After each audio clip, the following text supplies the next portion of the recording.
Good morning, everybody, and thank you for attending today's hearing. We gather here today in the wake of violent acts by evil men in Las Vegas and Southern Springs, and those two places get all the attention, but there's lesser number of people have died other places as well. Today, with the help of our witnesses, we hope to learn more about how those tragedies might have been prevented. And we will discuss various proposals on preventing similar tragedies in the future. Before October 1st, 2017, few Americans knew what a bump stock was. Then a shooter used bump stocks to fire more than 1,100 rounds into a crowd attending a country music concert. The shooting lasted only 10 minutes. The bump stocks enabled this person to fire ammunition as fast as if he had used an automatic weapon. 58 people died, 500 wounded. It was the deadliest mass shooting in our history. Our laws prohibit the manufacture of machine guns. For decades and decades, that's been the case, and greatly restrict their sale. But during the Obama administration, the AFT determined that bump stocks are legal. A number of members of Congress, led by Senator Heller of Nevada, recently wrote the ATF to ask it to revisit its decisions. 2 days ago, the ATF announced it was changing its mind and issued advance notice of proposed rulemaking that would apply the statutory definition of machine gun to bump stocks and similar devices. Publication of this notice will provide the public and the firearms industry an opportunity to submit formal comments to ATF on the proposed rulemaking. We do not have any proposed regulatory text before us today, but I think the committee deserves to know why the ATF decided that its classification of bump stocks during the previous administration was incorrect. It is also important for the committee to understand how ATF is now proposing to interpret the statutory definition of machine gun. Under current case law, the courts may give deference to the agency's interpretation of statutes governing firearms. Depending on the ATF's interpretation, Congress might wish to weigh in.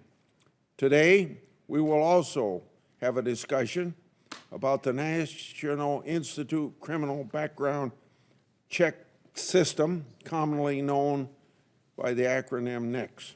NICS is the system used by those licensed to sell firearms to quickly determine whether a prospective buyer is eligible to buy whatever he wants to buy.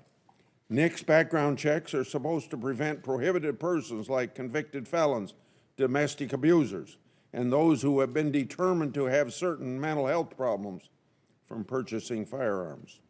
Every year, tens of thousands of prohibited persons are turned away from purchasing weapons. But for NICS to keep weapons out of the hands of dangerous individuals, federal and state agencies must swiftly and must accurately report information on prohibited persons. Unfortunately, this does not always happen as it should. The Sutherland Springs shooting was carried out by an individual who should not have been able to purchase a firearm. While in the Air Force, Devin Kelly was court-martialed for domestic violence. He served prison time and was discharged from the Air Force for bad conduct.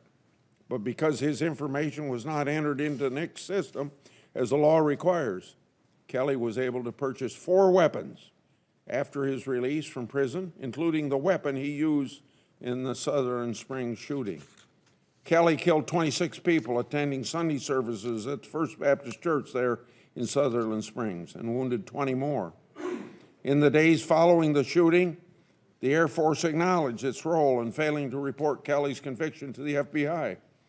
The Air Force's failure to comply with NICS reporting standards is inexcusable, but I do appreciate the way the Air Force has moved to accept responsibility for their mistakes, and I look forward to learning more about the steps the Air Force is taking to make sure that every prohibited person is reported to the FBI. NICS reporting issues are not limited to the Air Force, however. Reports on NICS in 1997 and 2015 showed severe reporting problems across the Department of Defense.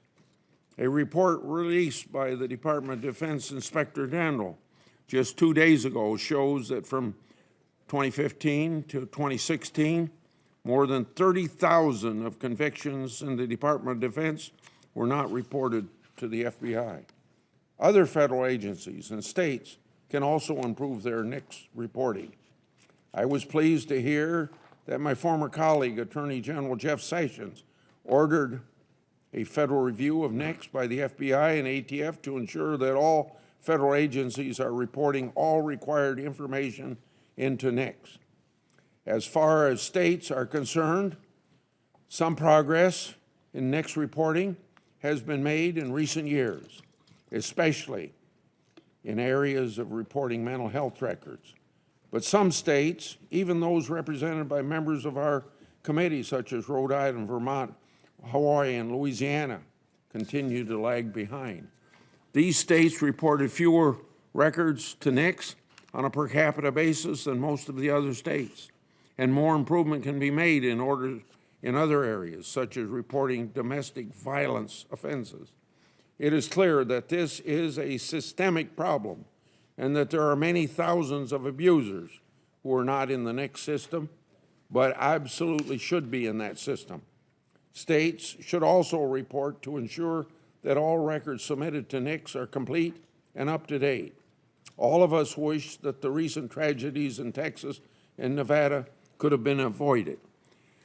Nothing we do today or in the weeks to come will restore lives for those that were lost in those two cities. We owe it to the victims of those shootings to seriously consider what we should do as policymakers. As legislators, one of the most powerful tools we possess is legislation. The problem with such a big hammer, however, is that often everything looks like a nail.